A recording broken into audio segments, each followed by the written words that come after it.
ओम श्री गणेशाय नमः।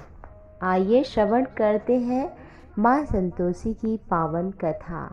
शुक्रवार के दिन माँ संतोषी का व्रत पूजन करने से माँ प्रसन्न होती हैं, कामना पूर्ण करती हैं। कथा श्रवण आइए हम सभी करते हैं। एक बुढ़िया थी, उसके 7 पुत्र थे। 6 कमाने वाले थे, एक निकम्मा था। बुढ़िया छहों के लिए रसोई बनाती और अच्छे से भोजन कराती। जो कुछ जूठा बचता वो 7वें को देती थी। एक दिन माँ पत्नी से बोला, देखो मेरी माँ मुझे बहुत प्यार करती हैं। बोली, क्यों नहीं, सबका जूठा जो आपको खिलाती हैं। वह बोला, ऐसा नहीं हो सकता, मैं जब तक अपनी आँखों से ना देख लूँ तब तक नहीं मानूंगा। बहू हंसकर बोली, देखोगे तब। बोला, मान जाऊंगा।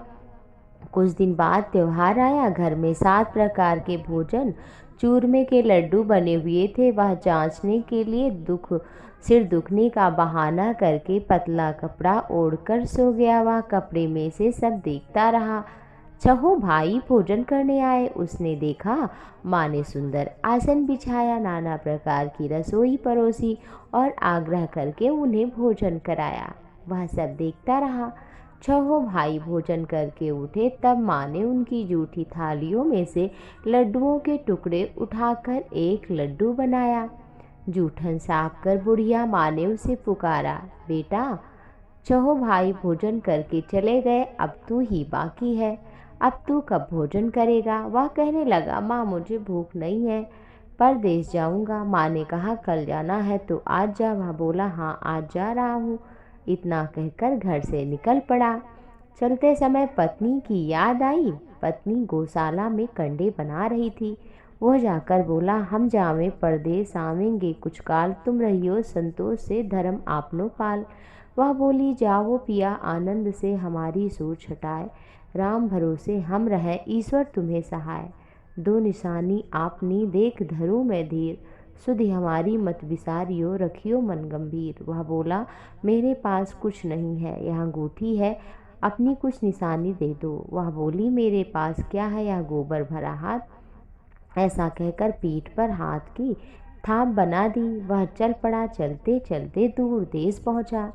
वहां जाकर साहूकार की दुकान थी, वहां रहने लगा। कहा, भाई मुझे नौकरी दे दो। साहूकार को भी ज़रूरत थी। बोला, रह जा। लड़के ने पूछा, तनख्वाह क्या देंगे। साहूकार ने कहा, काम देखकर दाम देंगे।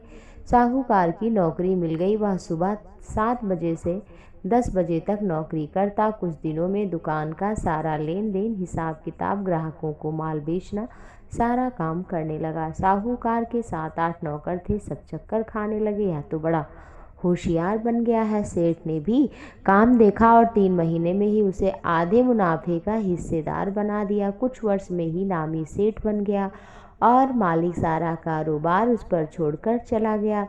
इधर उसकी पत्नी को सास ससुर दुख देने लगे। सारी गृहस्थी का काम करा के उसे लकड़ी लेने जंगल भेजते। इस बीच घर के आटे से जो भूसी निकलती उसकी रोटी बनाकर रख दी जाती। फूटे नारियल की नरेली में पानी दिया जाता। एक दिन माँ लकड़ी लेने जा रही थी। रास्ते में बहुत सी स्त्रियां संतोषी माता का व्रत करते हुए दिखाई पड़ी। वह वहाँ खड़ी होकर कथा सुनने लगी और पूछा, बहनों तुम किस देवता का व्रत करती हो और उसके करने से क्या फल मिलता है। यदि तुम इस व्रत का विधान मुझे समझा कर कहोगे तो मैं तुम्हारा बहुत एहसान मानूंगी। तब उनमें से एक स्त्री बोली, सुनो, ये संतोषी माँ का व्रत है, इसके करने से निर्धनता दरिद्रता मिट जाती है, कामना पूर्ण होती है। और व्रत की विधि बता दी। कहा कि 1.25 आने का गुड़ लेना, इच्छा तो 5.25 नहीं तो जो भी हो, श्रद्धा प्रेम से माँ प्रसन्न हो जाती है, जिसमें परेशानी ना हो वही लेना। प्रत्येक शुक्रवार को निराहार रहकर कथा सुनना, क्रम न टूटे। और इस तरह से दीपक जलाकर और जल के पात्र सामने रख करके जब तक कार्य सिद्ध ना हो नियम का पालन करना। 3 मास में तो माँ पूरा फल दे देती है, नहीं ग्रह खोटे हो तो भी 1 वर्ष में कार्य पूर्ण हो जाता है। और फिर उद्यापन करना चाहिए। 2.5 सेर आटे का खाजा, खीर, साग, 8 लड़कों को भोजन कराना। जहाँ तक देवर जेठ के मिले तो अच्छा, नहीं तो पड़ोसियों को बुलाकर भोजन कराना। इस दिन ना खटाई खाना चाहिए ना खिलाना चाहिए। फिर रास्ते में लकड़ी के बोझ को थोड़ा बेच दिया और उसे कुछ जो पैसा मिला चना गुड़ लेकर तैयारी करने लगी। सामने मंदिर दिखा। उसने पूछा कि ये किसका मंदिर है, तो लोग बोले कि ये संतोषी माता का मंदिर है। जाकर चरणों में गिर पड़ी, दीनहीन होकर लिपट गई। बोली, माँ अज्ञानी हूँ, नियम उपवास व्रत कुछ नहीं जानती, मैं केवल आपकी शरण आई हूँ, मेरा दुख दूर करो। माँ को दया आई। एक शुक्रवार बीता कि उसके पति का पत्र आया। तीसरे शुक्रवार को भेजा हुआ पैसा यह देखकर जेठ जेठानी मुंह सिकोड़ने लगे। लड़के ताने देने लगे, काकी के पास पत्र रुपया पैसा आता है, अब काहे बोलेंगी। बेचारी सरलता से कहती, भैया कागज पैसा आए हम सबके लिए अच्छा है। ऐसा कहकर नेत्रों में आंसू भर आए। माँ के चरणों में गिरकर रोने लगी। बोली, मैंने कब पैसा मांगा है, मुझे पैसे से कब काम है, मैं तो अपने स्वामी के दर्शन चाहती हूँ। माँ ने प्रसन्न होकर कहा, जा बेटी तेरा स्वामी आएगा। ऐसा सुनकर खुशी से बावली होकर घर में जाकर कामकाज करने लगी। माँ संतोषी विचार करने लगी, ये तो बड़ी भोली है, मैंने कह दिया लेकिन इसका पति तो स्वप्न में भी नहीं याद करता, उसे याद दिलाने के लिए जाना पड़ेगा। और इस तरह माता जी उस बुढ़िया के बेटे के पास स्वप्न में गईं और कहने लगी प्रकट होकर स्वप्न में, हे साहूकार के बेटे सोता है जागता है। वह बोला, माँ ना सोता हूँ ना जागता हूँ, क्या क्या है।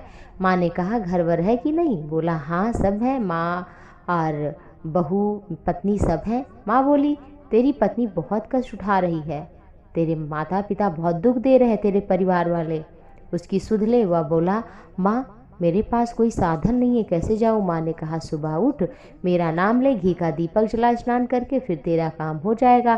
प्रातःकाल उठा और एक बूढ़े से बात बताई तो वहाँ कुछ और लोग थे, वो हंसी करने लगे। कहीं सपने की बात भी सच होती है, लेकिन कुछ लोगों ने कहा, भैया करने में क्या जाता है। बूढ़े ने कहा, हाँ बिल्कुल करो। और फिर उसने वही सब किया। माँ के सामने दीपक जलाया, प्रणाम किया। देखते देखते उसका सारा सामान बिक गया, धन का ढेर लग गया और फिर कपड़ा सामान वगैरह लेकर घर को चल पड़ा। उधर उसकी पत्नी जंगल में लकड़ी लेने के लिए जाती, लौटते समय विश्राम करती मंदिर के पास।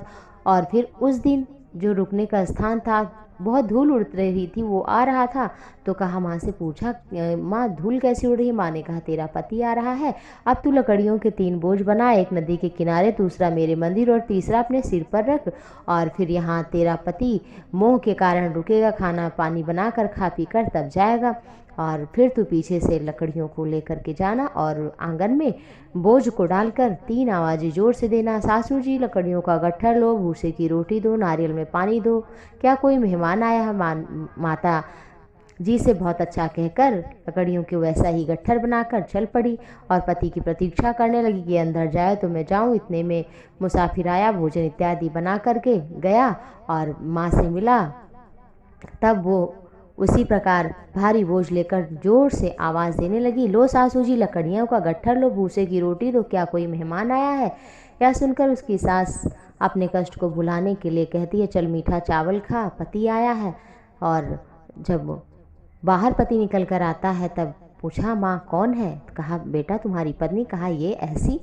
कहा, बेटा ये जब से तू गया है 4 पहर रे खाती है, घूमती है, कोई काम नहीं करती। बेटे ने कहा, मैंने इसे भी देखा, आपको भी, अब मुझे ऊपर के कमरे की चाबी दो। तीसरे मंजिल की चाबी ली और माँ ने जबर फेंक दिया, चाबी लेकर के गया और वहाँ सुंदर राजमहल के समान बना करके ठाट बाट से रहने लगा।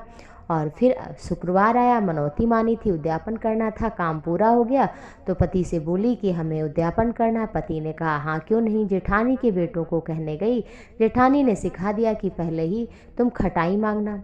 और फिर जब वो लोग भोजन करने के लिए गए तो खटाई मांगा, कहा नहीं खटाई तो नहीं देंगे, पैसे दे मांग लिए, पैसे दे दिए। बेचारी कुछ जानती नहीं थी और भोजन करने के बाद फिर गए, खटाई खा लिए, जिससे उसका उद्यापन भंग हो गया। माँ नाराज हो गई और कुछ राजा के दूत पकड़ करके ले गए और फिर वो रोने लगी, माँ के चरणों में गई। माँ ने कहा, मुझसे तूने छल किया। बहू ने कहा, माँ मुझसे भूल हो गई, जानबूझकर ऐसा नहीं किया, भूल नहीं होगी और फिर जा तेरा पति रास्ते में मिल जाएगा। माँ ने ऐसा कहा। वो रास्ते में चलने लगी, तभी पति दिखा। कहा, कहाँ गए थे। कहा, राजा को टैक्स देने गया था, बहुत पैसा जो कमाया है, फिर उद्यापन करने के लिए। फिर पति से कहा, पति ने कहा, हाँ क्यों नहीं।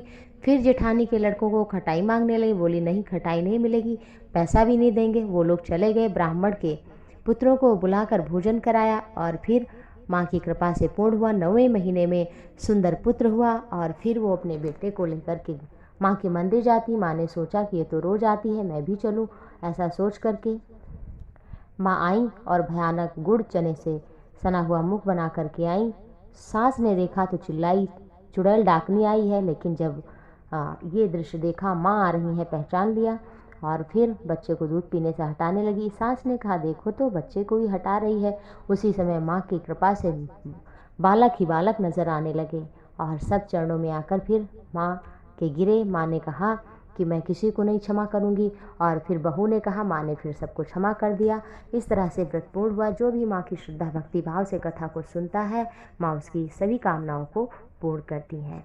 जय माँ संतोषी।